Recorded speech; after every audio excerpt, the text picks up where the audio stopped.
idea of righteous theater. You know, we've heard that, you've heard the word political theater before, right? You know, politicians, they grandstand, they stand up, and they say all of these things so people can, a lot of times it's for the purpose of trying to, there's a motive, there's an agenda behind it. They might be look at how much they're looking out for us. They're saying all the right things, but inside their motivation is just to maybe get votes. So it's political theater.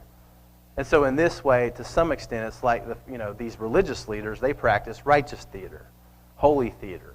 They want to appear to be something, but inwardly their motivation is really for some sort of self-gain.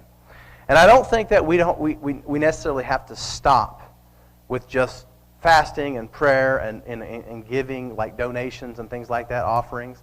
I think we can apply this to all different types of things, right?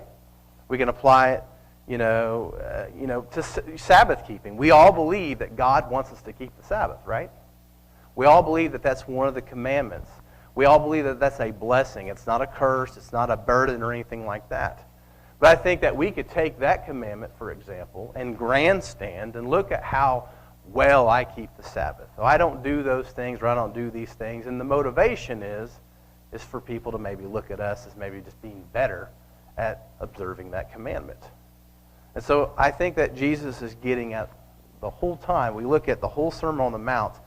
It seems to be the focus is the intent of the heart.